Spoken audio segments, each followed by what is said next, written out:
SS. Rajamouli एक ऐसा नाम जिनके साथ हॉलीवुड के फेमस डायरेक्टर्स से लेकर बॉलीवुड के सबसे बड़े एक्टर्स भी काम करने का सपना देखते हैं, क्योंकि जहां बॉलीवुड फिल्मों को सिर्फ अपना बजट निकालने में ही आफत आ जाती है, वहीं एस.एस. राजामौली के डायरेक्शन में बनी फिल्में कमाई के सारे रिकॉर्ड्स तोड़कर आगे निकल जाती है। पर सवाल ये उठता है कि आखिर कौन है ये राजामौली, कैसे इन्होंने गरीबी से निकलकर फिल्म डायरेक्शन में अपना करियर बनाया, और आखिर इस बात में कितनी सच्चाई है कि उन्होंने अपने करियर में एक भी फ्लॉप फिल्म नहीं दी है। चलिए सब कुछ जानते हैं।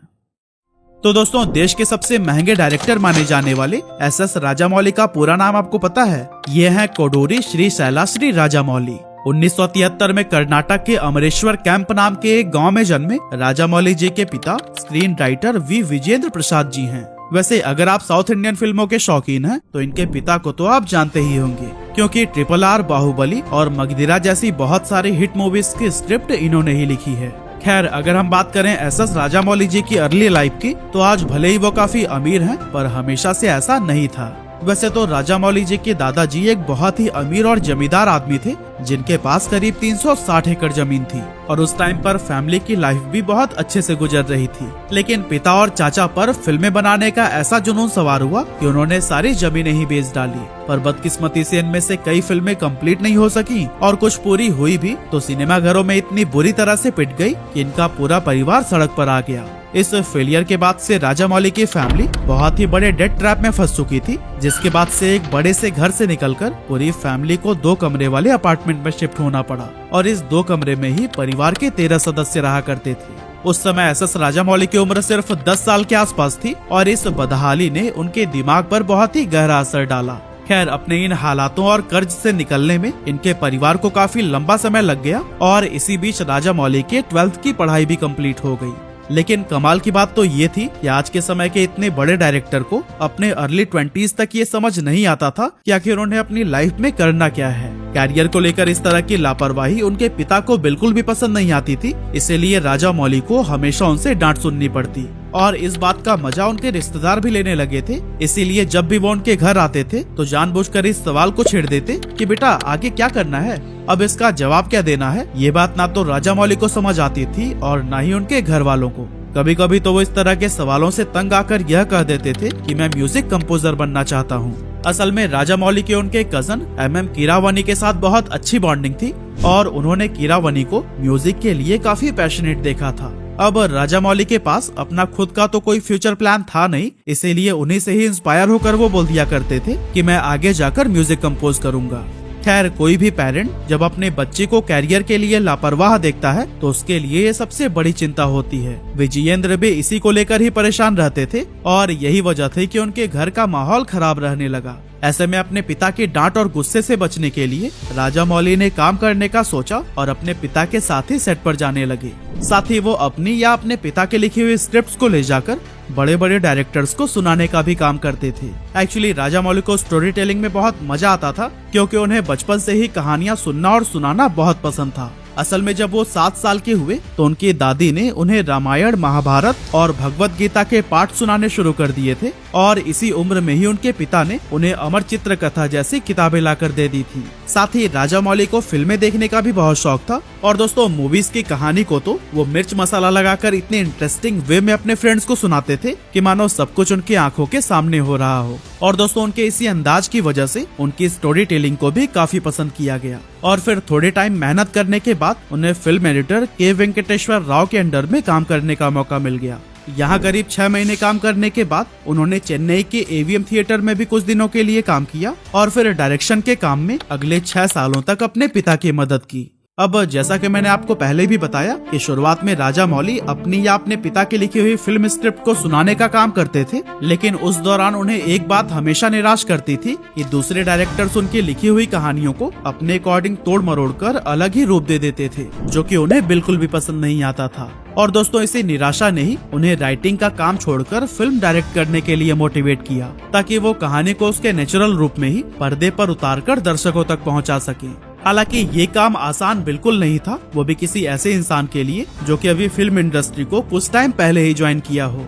डायरेक्शन के फील्ड में उतरने के लिए राजा मौली चेन्नई से हैदराबाद शिफ्ट हो गए और फिर अपने एक रिलेटिव गुन्नम गंगा राजू जो एक डायरेक्टर थे उनसे फिल्म मेकिंग सीखने लगे। और फिर पहली बार राघवेंद्र राव के प्रोडक्शन में बनी तेलुगु टीवी सीरियल शांति निवासन को उन्होंने वारा मुल्लापुदी के साथ में मिलकर डायरेक्ट किया था। ये समय एसएस राजामौली के लिए बहुत ज्यादा मुश्किल भरा रहा था, क्योंकि उन्हें सेट पर हर रोज 17-18 घंटे तक काम करना पड़ता था, जिसके चलते ना तो उन्हें अपने परिवार के लिए समय मिल पा रहा था और ना ही वो खाने पीने या अपने हेल्थ के ऊपर ध्यान दे पा रहे थे। खैर, उनकी इसी मेहनत का ही नतीजा था कि साल 2001 में उन्हें एक ऐसा प्रोजेक्ट मिला जिसने उनकी लाइफ बदल कर रख दी। असल में इस साल राजामौली ने तेलुगु फिल्म इंडस्ट्री में कदम रखा और अपने करियर की पहली फिल्म को डायरेक्ट करना शुरू कर दिया, जिसका नाम था स्टूडेंट नंबर 1। ये फिल्म इसलिए भी खास थी क्योंकि इस फिल्म के लीड हीरो थे जूनियर एनटीआर, जिनके खानदान का फिल्म इंडस्ट्री में बहुत ही स्ट्रॉन्ग बैकग्राउंड था। साथ ही स्टूडेंट नंबर 1 जूनियर एनटीआर की भी पहले ही फिल्म होने वाली थी, जिसमें अगर कोई भी चूक रह गई तो फिर जूनियर एनटीआर के करियर के लिए बहुत बड़ा खतरा तो था ही, साथ ही हो सकता था कि राजामौली को भी बड़े प्रोजेक्ट्स मिलने बंद हो जाएं। लेकिन इस फिल्म के प्रोड्यूसर को राजामौली पर बहुत ज्यादा भरोसा था, इसीलिए जूनियर एनटीआर को लॉन्च करने की जिम्मेदारी उन्हें ही सौंपी गई। बाद में जब इस फिल्म पर काम करना शुरू किया गया तो फिर राजामौली को बहुत रिग्रेट होने लगा कि काश मैंने असिस्टेंट डायरेक्टर के रूप में कुछ और दिन काम कर लिया होता, क्योंकि स्टूडेंट नंबर 1 को डायरेक्ट करते हुए उन्हें कई तरह के चैलेंजेस से गुजरना पड़ा था। यहाँ तक कि उन्हें ये भी पता नहीं था कि सीन को फिल्माने के लिए क्रेन को कैसे यूज करना होता है, क्योंकि टीवी सीरियल के दौरान उन्होंने कभी भी इसका इस्तेमाल नहीं किया था और फिल्मों की शूटिंग उससे बहुत अलग थी। खैर, जैसे तैसे करके फिल्म को पूरा कर लिया गया और जब ये रिलीज हुई तो फिर ऑडियंस की तरफ से बहुत ही पॉजिटिव फीडबैक मिला, जिसके बाद से जूनियर एनटीआर रातों रात एक स्टार बन गए। इस फिल्म की सफलता का अंदाजा आप इसी डेटा से लगा सकते हैं कि फिल्म का बजट सिर्फ 1.85 करोड़ रुपए था, लेकिन इसने 12 करोड़ रुपए की कमाई की थी। स्टूडेंट नंबर 1 की सफलता ने राजामौली और उनके परिवार की तकदीर बदल दी, जिसके बाद से उनकी झोली में कई सारी और बेहतरीन फिल्में आने लगी। साथ ही फिल्म प्रोड्यूसर्स को भी ये भरोसा हो गया था कि वो उनके पैसे डूबने नहीं देंगे। अब जैसा कि मैंने आपको पहले भी बताया कि राजामौली को अपनी दादी से रामायण और महाभारत के किस्से सुनना बहुत ज्यादा पसंद था, इसीलिए उन्हें हमेशा से ही मन में रहता था कि मैथोलॉजिकल फिल्में बनाएं। और लकीली स्टूडेंट नंबर 1 के हिट हो जाने के बाद से उन्हें ये मौका भी मिल गया। इसके लिए राजामौली ने अपने पसंदीदा हीरो मलयालम स्टार मोहनलाल के साथ में अपनी पहली मैथोलॉजिकल फिल्म की तैयारी भी शुरू कर दी थी, पर शायद इस सपने को पूरा होने में अभी समय था, इसीलिए कुछ रीजंस की वजह से ये फिल्म कभी बन ही नहीं सकी। अब दोस्तों, राजामौली ने अपनी मेहनत और अच्छे डायरेक्शन की वजह से जूनियर एनटीआर की किस्मत को तो चमका दिया था, लेकिन अभी उन्हें सुपरस्टार बनाना बाकी था। इसीलिए इन दोनों ने एक बार फिर से कोलैबोरेशन किया और 2003 में सिम्हाद्री फिल्म को रिलीज किया, जो कि उस साल की बिगेस्ट ब्लॉकबस्टर साबित हुई, क्योंकि इस फिल्म का बजट था 8.5 करोड़ रुपए, लेकिन इसका टोटल कलेक्शन हुआ था 25.7 करोड़ रुपए। इस फिल्म की सफलता के बाद जूनियर एनटीआर को इतनी पॉपुलैरिटी मिल गई कि साउथ इंडिया में बच्चों से लेकर बड़ी उम्र के लोग सभी इन्हें पहचानने लगे थे। साथ ही राजामौली के करियर को भी बहुत बड़ा बूस्ट मिला। साल 2004 में राजामौली ने अपनी तीसरी फिल्म साई को डायरेक्ट किया, जिसके लीड रोल में थे नितिन रेड्डी और जेनेलिया डिसूजा। यह फिल्म भी कुछ ऐसी हिट साबित हुई थी कि इसने 4 नंदी अवार्ड्स अपने नाम किए। अब दोस्तों, अभी तक तो राजामौली की सभी फिल्मों को ही थिएटर पर सफलता मिली थी, मगर इसके बाद उन्होंने एक ऐसी फिल्म को डायरेक्ट किया जिसकी कहानी लोगों के दिलों को छू गई। और कमाल की बात तो यह है कि इस फिल्म को दर्शकों ने इतना पसंद किया कि ये थिएटर्स में 1000 दिनों तक चली थी। एक्चुअली मैं बात कर रहा हूँ फिल्म मगधीरा की, जो कि 2009 में रिलीज हुई थी, और मुझे उम्मीद है कि आप में से ज्यादातर लोगों ने इसे कम से कम एक बार तो जरूर देखा होगा। ये फिल्म ऐतिहासिक प्रेम कहानी पर बेस्ड है, जिसके राइटर राजामौली के पिता विजेंद्र प्रसाद जी हैं। मगधीरा उस टाइम पर साउथ की सबसे बड़ी हिट फिल्म साबित हुई थी, जिसने 2 नेशनल अवार्ड भी जीते थे। साथ ही ये उस समय जापान में बॉक्स ऑफिस पर सबसे ज्यादा कमाई करने वाली फिल्मों में शुमार हुई थी। अब दोस्तों, जब साउथ की कोई मूवी हिट होती है तो भला उसे कॉपी करने में हमारे बॉलीवुड वाले पीछे कैसे रह सकते हैं। इसीलिए बोनी कपूर राजामौली के पीछे पड़ गए कि वो इसके रीमेक राइट्स को उनको बेच दें। हालांकि ये डील कभी भी फाइनल नहीं हो पाई। असल में साल 2006 के दौरान राजामौली ने जब विक्रमाकुर्दु को बनाया था, तभी उन्हें यह समझ आ गया था कि उन्हें रीमेक राइट्स बेचने का काम हमेशा के लिए बंद कर देना चाहिए।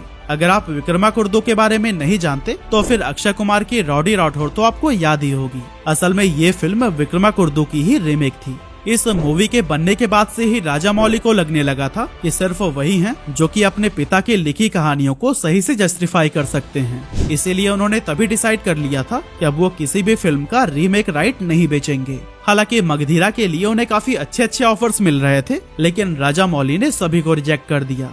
मगधीरा की सफलता के बाद राजामौली साउथ फिल्म इंडस्ट्री में एक बहुत बड़ा नाम बन गया, क्योंकि सभी को पता था कि अगर किसी फिल्म को राजामौली ने डायरेक्ट किया है तो फिर एक्टर कौन है इससे फर्क नहीं पड़ता, सिर्फ डायरेक्टर के नाम पर ही सारी टिकटें बिक जाती हैं। राजामौली एक ऐसी पर्सनालिटी हैं जो बिल्कुल आउट ऑफ द बॉक्स सोचते हैं और वो ऐसे अनयूजुअल आइडिया या फिर स्क्रिप्ट पर काम करने से भी नहीं कतराते, जिसे कोई दूसरा डायरेक्टर सुनते ही बोल दे कि ये बहुत ही बड़ी फ्लॉप फिल्म होने वाली है।